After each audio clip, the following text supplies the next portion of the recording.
he knew that he needed to find the person that was in the top of the industry to learn from them and absorb knowledge from them. And he did so. They found the top lawyer and investor. He's a lawyer, as they mentioned why he likes to talk to lawyers for these things. But he mentioned that obviously it's really difficult to find that top person in the industry. Obviously it's important and very helpful, but it's not easy, especially if you're someone who's newer. Right. So this guy right here had an instant connection because they're both lawyers. And so I asked him, what advice would you give to someone who's trying to connect with that top person in the industry? And his response was interesting. Well, I mean, he at first he said just email him, just because he likely he knows the person. But the whole point was that you want to define someone. You want to figure out how many degrees of separation you are from that person, and find someone that knows them, or find someone that knows someone that knows them, and kind of however long that train needs to be in order to essentially the person that mentions you to that person knows them already, and they know them, they trust them. So like I was gonna say, like, Joe, if let's say for example you were looking to hire a new employee, would you, and then you had two candidates that were completely the same, the only difference was Frank or I brought him to you, as opposed to he just kind of randomly found you, which one would you likely go with more? Right, the person who knows mutual friends or colleagues. Exactly. So I thought that was really interesting. And so the whole idea is if you want to get in contact with someone, another strategy, rather than just reaching out and proactively adding value, is to reach out to someone that relatively well, and have them kind of softly introduce you over email or something like that. One book that comes to mind as a added resource to this topic is How to Be a Power Connector by Judy Robinette. And I interviewed Judy long time ago. Judy, Joe. Let's see if it comes up. Oh, wow. Yeah. Episode 79. I knew it was a long time ago.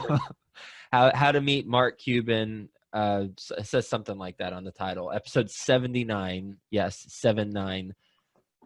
I interviewed her, and she talks about during that interview, when you want to meet someone, don't go straight to the person. Instead, find a way that you can introduce someone to that person that adds value or solves a problem for whatever they're trying to solve. So, for example, in her Mark Cuban example, I forget what Mark was looking for at a particular time, but she talks about it in the interview.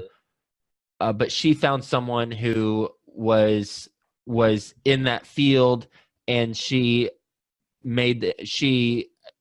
somehow connected the dots. I forget the exact how it transpired, but she was able to introduces people to people she eventually wants to get to know. So she adds value to their life by connecting them, and then she's in the mix within that circle too as a result of it. And you got to be careful with that, because people will introduce me to other people who I'm all about building relationships, but I only have a certain amount of time in my day, and so does everyone else. Everyone has a certain amount of time in their day. So if you're proactively introducing someone to a person, make sure that introduction is relevant and that they really are seeking that type of introduction, because if not, it will have the opposite effect of what you intend.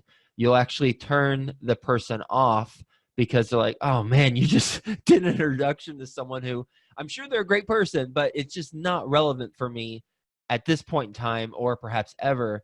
And now it's taking more of my time to remedy what you've created versus you solving a problem in their life. Yeah, it's basically the more you become known as that power influencer, the more people, and the closer you are to people that people want to know, the more contacts you're going to get. So yeah, you have to be smart about it, and you can't just every single time someone emails you say, "Hey, I met this really good guy." Right? Do you want to meet him and talk to him? I mean, I get people get asking me to introduce them to you all the time. That's what I understand. And as you can tell, I rarely ever do it. So I don't think you've ever introduced anyone. I did it one time. You did it once? Okay. I did it one time. Yeah.